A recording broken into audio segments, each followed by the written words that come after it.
Vamos a continuar hablando de esto, nos vamos al móvil, Multivisión Salta. Eduardo, estamos con vos, adelante.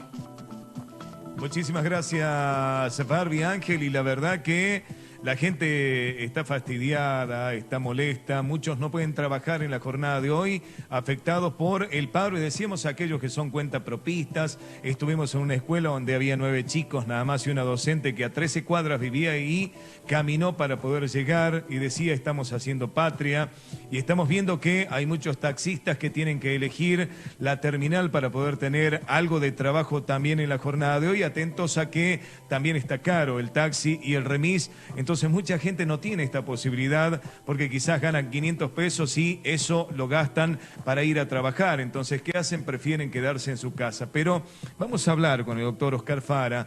Él es especialista en derecho laboral, para que nos diga, bueno, si le cabe una sanción a aquellos que hacen paro y cuál es el alcance de la ley, por ejemplo, en este caso de UTA. Doctor, gracias por atendernos, pero bueno, nos quedamos con esto, ¿no? Paro tras paro, siguen anunciando, quizás acatando a una conciliación obligatoria y después no hay arreglo y deciden parar. ¿Les cabe una sanción? ¿A quién? ¿A los trabajadores? ¿A los secretarios generales de estas agremiaciones?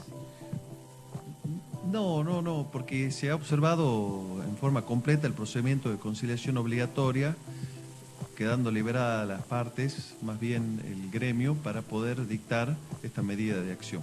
Esto le llamaríamos amparados por la ley, entonces. Sí, estarían amparados por la Constitución, principalmente al hecho de ejercer la huelga. Ahora, si un trabajador no atiende al gremio o no está agremiado y decide parar, ¿a ese sí se los podría sancionar? No, o sea, el gremio tiene la representatividad sobre todos los trabajadores del sector. Entonces, no tiene que ver con eso. Y por otro lado, el trabajador tiene libertad de adherirse o no a la medida de acción directa. Bueno, en este caso la conciliación obligatoria fue primero por 10 días, después se extendieron a 5 y a partir de ahí, ¿puede haber otra conciliación obligatoria? No, en principio no, porque ya se agotó el plazo. Entonces, al agotarse el plazo más la extensión, ya las partes quedan liberadas para ejercer las medidas que quieran adoptar, que en este caso el gremio es la obtención de tareas. Lo llamativo de este paro, que aparentemente es, más que aparentemente, es bastante seguro que está fomentado también por el sector empresario. Entonces ahí pierde, como quien dice, la pureza que debe ser exigida a los gremios para dictar la medida de acción directa. Bueno, aquí en el caso de los empresarios del noroeste argentino, del interior del país, no pueden asumir lo que asumen sí los empresarios de Buenos Aires, atentos también a que tienen una subvención del Estado y que pueden quizás destinar aumentos salariales. Esta desigualdad se nota en otros lugares, no solamente, por ejemplo, en el gremio del transporte.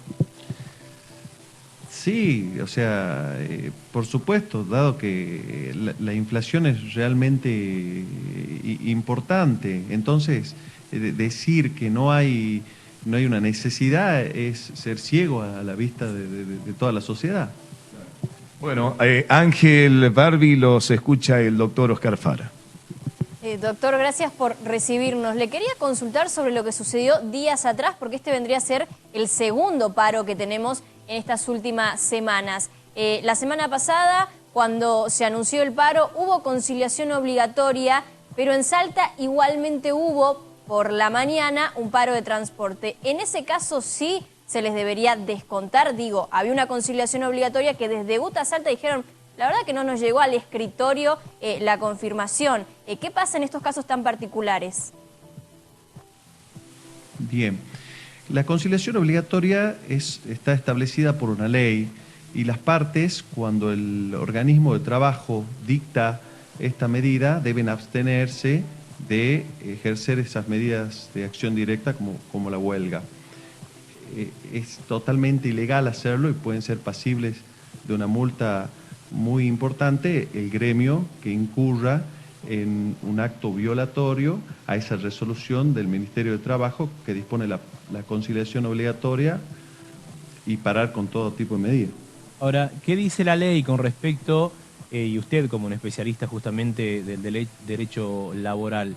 Veíamos cuando paran los docentes, cuando para la policía, los días que no trabajaron se le descuenta. En este caso, ¿Saeta debería pagar justamente a las empresas por los días no trabajados?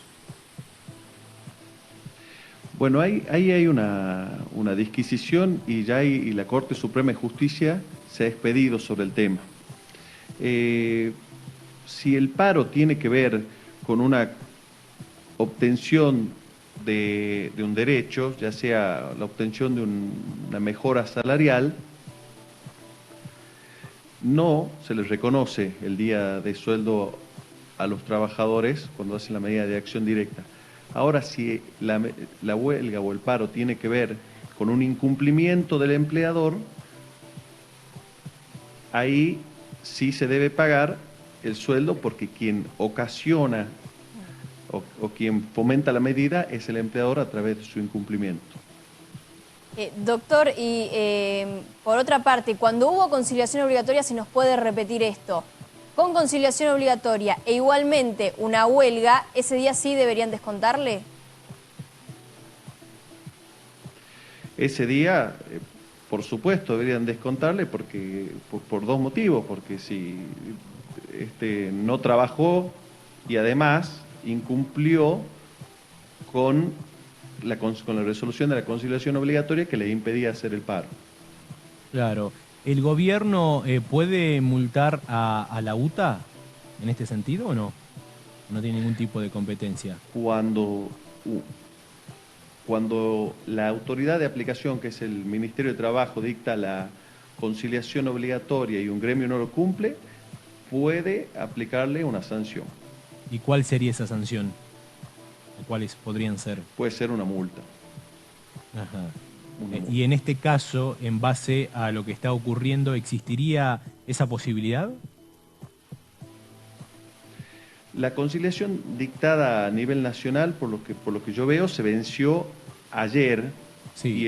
Y la medida empezó a partir de las 0 horas del día de hoy. Exacto.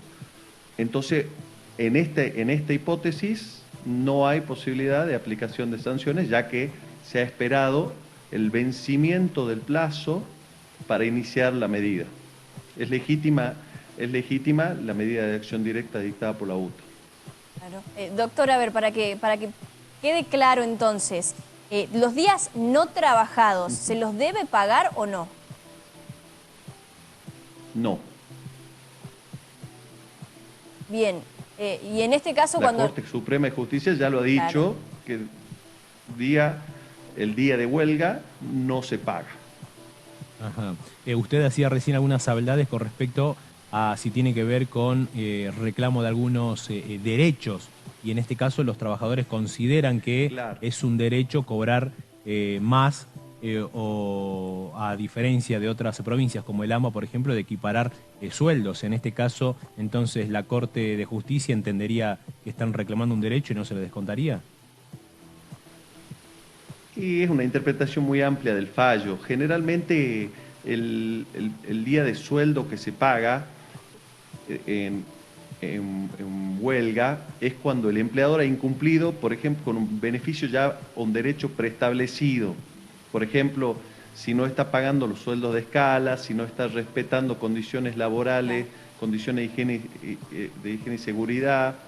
En esas hipótesis, cuando ya hay incumplimientos, haya beneficios o derechos adquiridos de los trabajadores, ahí sí se entiende que la culpa es del empleador.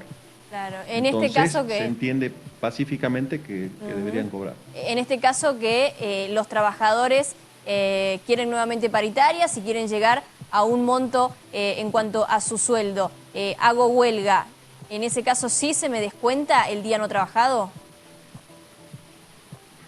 Bueno, una interpretación amplia podría realizarse en el sentido de que sería discriminatorio de alguna manera que algunos trabajadores tengan un tratamiento salarial y otros no lo tengan. Y también, por otro lado, podemos también considerar que el carácter inflacionario que tiene este país, entonces el salario debe ser móvil, en consecuencia debe ajustarse a las necesidades vitales del trabajador. Por lo tanto, si un salario no cubre las necesidades vitales del trabajador, no es sueldo. Ahora, a ver, para entender, y disculpe la insistencia, y si volvemos a caer en las mismas preguntas, tal vez, doctor, pero queremos quedar No hay con problema. el mensaje claro. En este caso, entonces, Saeta, como administra dinero público, ¿tendría la facultad justamente de descontar el día no trabajado a los choferes? La facultad en realidad es del empleador en cada caso. Eso siempre, no puede venir ningún ente externo a disponer una cuestión sobre el empleador. Entonces, el empleador de cada empresa de transporte es quien debe tomar la decisión. Claro. Doctor, nosotros le preguntamos esto y lo planteamos desde este lado porque hemos visto ya en la historia de Salta, por ejemplo, cuando hubo paro docente, día no trabajado, día no pagado. Entonces, por eso insistimos en esto en cuanto a los choferes. ¿Por qué si no están trabajando se les va a pagar igual o cómo es el reclamo? Hablando legalmente, ¿por qué le pagan cuando están haciendo una huelga? Bueno, muchas veces cada conflicto colectivo es una historia distinta. Muchas veces en la negociación una forma de obtener o de cerrar el conflicto se zanja esa diferencia pagando los sueldos caídos de la huelga. Muchas veces son acuerdos de parte, no nos olvidemos que acá hay en conflicto dos partes, la parte empleadora y la parte trabajadora. Entonces, dentro del marco de un acuerdo, las partes pueden disponer el pago del sueldo de esos días. Ahora, si no hay acuerdo de partes, la cuestión puede llevarse a la justicia y es la justicia quien va a resolver si se paga o no el sueldo. La Corte de Justicia Suprema de la Nación ha entendido que el día de huelga no tiene pago de salario. Bien. Bueno, clarísimo justamente con respecto a este fallo, cuál ha sido el mensaje de la justicia. Doctor, muchísimas gracias por esta entrevista. Gracias a ustedes, muy amable. Hasta luego. Encontramos. Gracias, Edu. Muy amable. También.